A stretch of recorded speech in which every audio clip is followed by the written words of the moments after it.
నమస్తే, welcome to YOYO TV. Jubilee Hills ఎన్నిక పోరులో మూడు పార్టీలు అయితే జోరుగా ప్రచారం సాగుతూ ఉంది. మాటల యుద్ధం నడుస్తూ ఉంది. సో మరి ఇదే నేపథ్యంలో మనతో పాటు మాట్లాడడానికి ఎమ్మెల్యే పాడి కౌశిక్ రెడ్డి గారు అయితే ఉన్నారు. ఒకసారి మాట్లాడదాం. అన్న నమస్తే. సో మరి ఉప ఎన్నిక అనేది రాష్ట్రం అంతటా ఎదురు చూస్తూ ఉంది, ఎవరు వినైతే.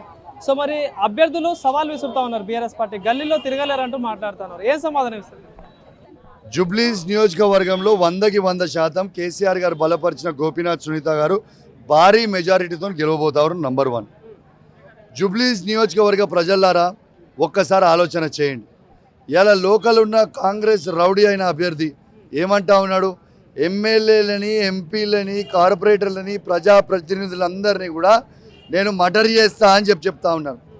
ఇవాళ ఎమ్మెల్యే గెలవక ముందే ఇంత హరాస్మెంట్ చేస్తూ ఉన్నాడంటే రేపు గిట్ల పొరపాటున ఎమ్మెల్యేగా గెలిస్తే సామాన్యుల ప్రజల పరిస్థితి ఏందో జూబ్లీహిల్స్ నియోజకవర్గ ప్రజలు ఖచ్చితంగా ఆలోచించుకోవాలని కూడా విజ్ఞప్తి చేస్తూ ఉన్నాను. జూబ్లీహిల్స్ నియోజకవర్గ ప్రజలారా ఒక్కసారి ఆలోచన చేయండి. పొరపాటున రౌడీ ఎమ్మెల్యేని మీరు ఎన్నుకుంటే మీ ఆడపిల్లలు రేపు మీ బస్తీలలో తిరగగలుగుతారా? వెంగళరావు నగర్ పార్క్కి వాకింగ్ పోగలుగుతారా? కృష్ణాకాంత్ పార్క్కి వాకింగ్ పోగలుగుతారా? కేబీఆర్ పార్క్కి వాకింగ్ పోగలుగుతారా?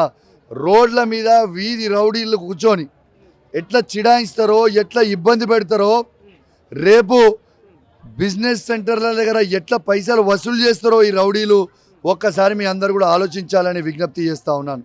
మీకు రౌడీ రాజ్యం కావాలన్నా, రామరాజ్యం కావాలన్నా ఒక్కసారి ఆలోచించుకోవాలని నేను విజ్ఞప్తి చేస్తా ఉన్నాను. 10 ఏళ్లలో కేసీఆర్ ఎలాంటి అభివృద్ధి చేయాలో, బీఆర్ఎస్ హయాంలో ఏం అభివృద్ధి జరగాలంటే కూడా నా మంత్రులు ఇదే లైన్లో తిరుగుకుంటూ మాట్లాడుతాను. ఏంటన్నా ఏం చెప్తారు? నేను ఏ మంత్రి చర్చకు వస్తాడో రమ్మని చెప్పు, ఏ బస్తీలో చర్చకు వస్తాడో, ఏ మంత్రి వస్తాడో రమ్మని చెప్పు, నేను వస్తా.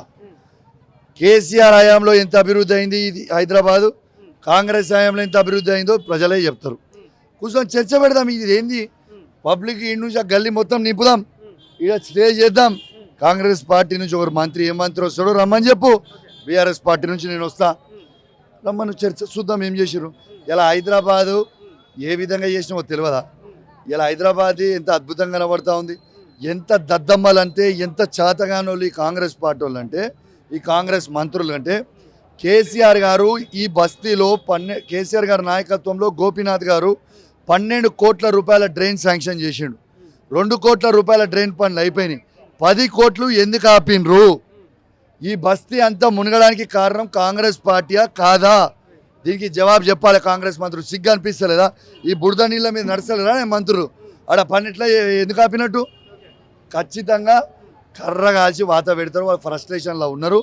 ఏడ చూడు గులాబీమయమైపోయింది. ఏ గల్లీవో గులాబీలే కనబడుతురు, ఏ ఇంటికో బీఆర్ఎస్ఏ అంటారు. ఖచ్చితంగా బీఆర్ఎస్ పార్టీ జెండా కేసీఆర్ గారు బలపరిచిన గోపీనాథ్ సునీత గారు మీరు ఊహించుకొని మెజారిటీతో గెలవబోతా ఉన్నారు. రాసి పెట్టుకోరు మీరు. అంటే ఒక పక్క ఉప ఎన్నిక ప్రచారం నడుస్తూ ఉంది. ఇంకో 10 రోజుల్లో ఎన్నికలు ఉన్న సమయంలో అజరుద్దీన్కి మంత్రి పదవి అని చెప్పేసి వస్తూ ఉంది. ఎట్లా చూడవచ్చు? అంటే ఒక పక్క అంటే మైనార్టీ ఓట్ల కోసమే ఇదంతా జరుగుతూ ఉంది అనుకోవచ్చు. మీకు ఒకటే చెప్తున్నా, మంత్రి పదవి అజరుద్దీన్కి ఇస్తే అది కేవలం బీఆర్ఎస్ పార్టీ ఒత్తిడితోనే మైనార్టీలకి న్యాయం జరిగినట్టు. రెండోది, అసలు అజరుద్దీన్కి మంత్రి ఇచ్చిన ఈడ మాత్రం ఉన్న ముస్లిమ్స్ ఎవ్వరు మైనార్టీలు కూడా ఓటు వేయము, ఖచ్చితంగా కర్ర కాసి వాత పెడతామని వాళ్ళు డిసైడ్ అయిపోయారు. ఇలా మైనార్టీ ముస్లింలు మొత్తము 50% పైచీలకు కేసీఆర్ గారికి ఓటేస్తామని చెప్తా ఉన్నారు. దానికి గజ గజ గజ వణికి ఇలా మంత్రి అని చేస్తున్నారు. వీళ్ళు ఆడే డ్రామాలు, వీళ్ళు ఆడే అబద్ధాలు. ఇలా అజరుద్దీన్ గారు కూడా మంత్రి ఎక్కువ రోజులు ఉండదు. ఆయన ఎమ్మెల్యే కాదు, ఎమ్మెల్సీ కాదు. మంత్రి ఎన్ని రోజులు ఉంటుంది? 6 నెలలు ఉంటుంది. 6 నెలల తర్వాత ఎలక్షన్లు అయిపోతాయి, మళ్ళీ మంత్రి పోతుంది. మైనార్టీలు అందరినీ కూడా మళ్ళీ పాగలు బయలుంచడానికి వీళ్ళు చేస్తారు. కానీ 100కి 100% మీకు చెప్తా ఉన్నాను, మైనార్టీలు ఈసారి బీఆర్ఎస్ పార్టీకి, కేసీఆర్ గారికి ఓటు అయిపోతా ఉన్నారు. చివరగా అటు బీఆర్ఎస్ కావచ్చు, బీజేపీ ఒక్కటే జూబ్లీహిల్స్ లో కాంగ్రెస్ ను ఓడగొట్టే ప్రయత్నం చేస్తా ఉందని చెప్పేసి కాంగ్రెస్ మంత్రులు మాట్లాడుతున్నారు. ఏం సమాధానం?